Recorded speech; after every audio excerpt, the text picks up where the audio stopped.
Hello student, मैं अंकिता त्रिपाठी। आज मैं आप सबसे कक्षा 11 हिंदी का गरुड़ ध्वज, जो कि पंडित लक्ष्मी नारायण मिश्र द्वारा रचित एक ऐतिहासिक नाटक है।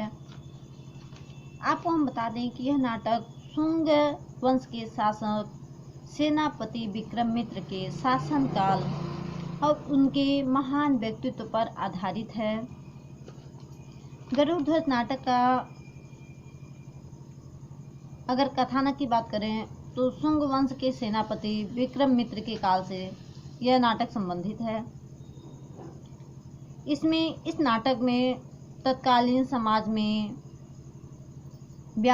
पाखंडों, विदेशियों के अत्याचार तथा धर्म एवं अहिंसा के नाम पर राष्ट्र की अस्मिता से खिलवाड़ करने वालों के षड्यंत्र को चित्रित किया गया है। विक्रमादित्य एक आदर्शवादी धर्म संस्थापक के रूप में इस षड्यंत्र के विरुद्ध संघर्ष करते हुए दिखाई देते हैं। अगर हम इस नाटक में तीन ही अंक हैं।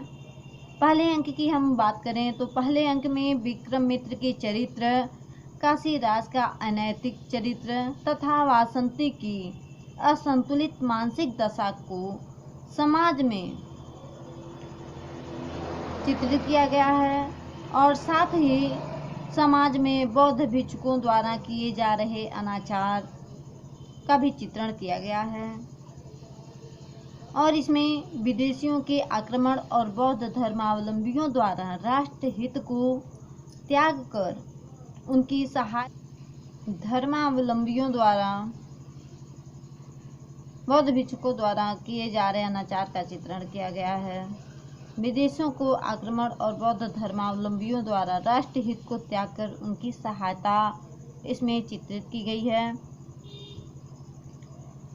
आइए हम इस नाटक के प्रमुख पात्रों का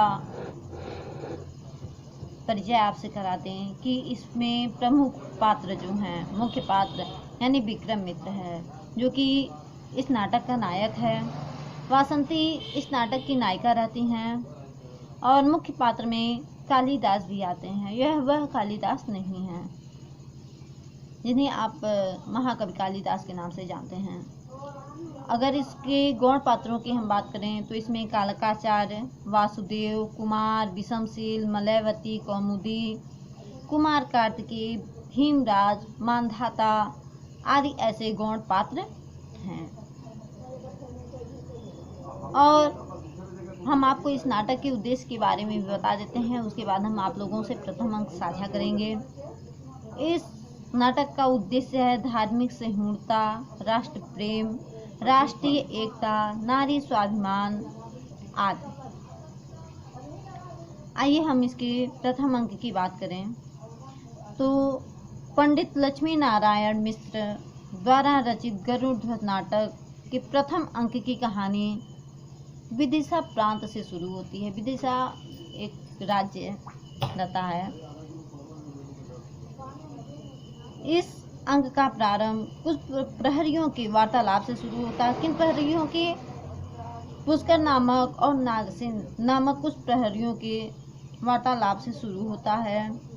पुष्कर नामक सेनापति महाराज सेनापति विक्रमादित्य को महाराज शब्द से संबोधित कर देता है और नागसेन उसकी इस भूल की ओर संकेत करता है, लेकिन वह समझ नहीं पाता और कहता है कि यदि कोई भी सेनापति विक्रमादित्य को महाराज शब्द से संबोधित कर देता है तो उसे बहुत ही कठोर दंड मिलता है। ऐसा नागसेन पुष्कर को समझाता है।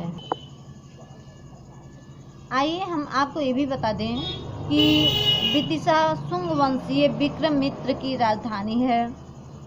विक्रमादित्य एक प्रजावत्सल एवं योग्य शासक रहते हैं। उन्होंने प्रजा की सुख शांति का साम्राज्य स्थापित किया है तथा बौद्ध के पाखंड को खंडित कर ब्राह्मण धर्म को पुनर्जीवित भी किया है। किसने? सेनापति विक्रमादित्य ने। उन्होंने बृहद्रथ को मारकर गरुड़ ध्वज की शपथ लेकर के विदिशा राज्य की प्रांत की राज्यभार को संभाला था।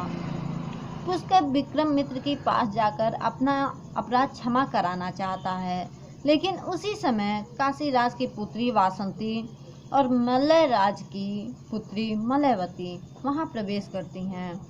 मलयवती पुष्कर को उसके अपराध को क्षमा करने का आश्वासन देती है कि मैं तुम्हारे अपराध को क्षमा करा दूंगी। लेकिन तभी एक राज्यभृत यानी एक नौकर आता है। वह गरुड़ ध्वज को लेकर के आता है और विदिशा में किसी महत्वपूर्ण मंत्रणा हेतु मंत्री परिषद की कार्रवाई होने की सूचना देता है। वासंती मलयवती को बताती है, उन्हें समय मिल जाता है। वासंती को और मलयवती को समय मिल जाता है और वे दोनों आपस में बात करने लगती हैं। और बातों ही बातों में वासंती मलयवती को यह बताती है कि मेरे पिताजी मुझे किसी वृद्ध युवन यानी बूढ़े व्यक्ति को सौंपना चाहते थे, परंतु विक्रमित्र बहुत ही अच्छे हैं। विक्रमित्र सेनापति जी ने मेरा उद्धार किया कि वह मुझे उस विवाह से रोक करके यहाँ मुझे अपने महल में लाएं और मैं वासंती एक मोर नामक युवक से प्रेम करती हूँ। यह बात भी उसने मलयवती को बताई। विक्रमित्र वासंती का पूरा ध्यान रखते थे, इसीलिए वह आत्महत्या भी नहीं कर पाती थी, अतः उसे एक पल के लिए भी अकेला नहीं छोड़ते थे कि वह आत्महत्या भी कर सके। उसी समय श्रेष्ठ कवि कालिदास एवं श्रेष्ठ योद्धा कालिदास का प्रवेश होता है। यह कालिदास पहले भी मैं बता चुकी हूँ कि महाकवि कालिदास जिन्होंने मेघदूत आदि की रचना की, उस कालिदास की यहाँ बात नहीं की गई है। वह प्रवेश करते हैं और वह विक्रमित्र को आजन्म ब्रह्मचर्य का पालन करने के कारण भीष्म पितामह कहकर पुकारते हैं। और इस प्रसंग में वे उस राज दरबार में कहानी भी सुनाते हैं भीष्म पितामह की। विक्रमित्र की आयु 87 वर्ष है और वह आजन्म ब्रह्मचर्य व्रत का संकल्प ले लिए हैं। वे वासंती और एक मोर जो एक दूसरे से प्रेम करते थे, उन दोनों को महल में भेज देते हैं और राज दरबार में मलयवती के कहने पर पुष्कर को इस शर्त पर क्षमादान मिल जाता है कि अगर किसी भी प्रांत से युद्ध हुआ तो उसे युद्ध में भाग लेना होगा, तो उसे युद्ध लड़ना होगा।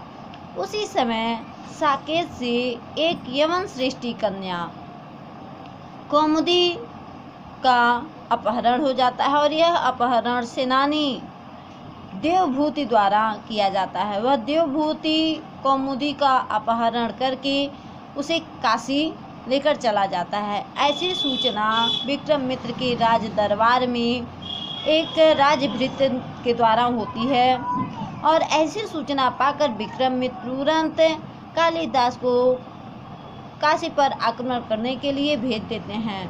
यही नाटक का पहला अंक समाप्त हो जाता है। जी धन्यवाद। आशा करती हूँ कि आपको गरुड़ ध्वज के प्रथम अंक का सारांश जो भी इसकी कहानी थी आपको समझ में आई होगी। बाकी कहानियाँ आप मेरे भाग 2 में देख लीजिए।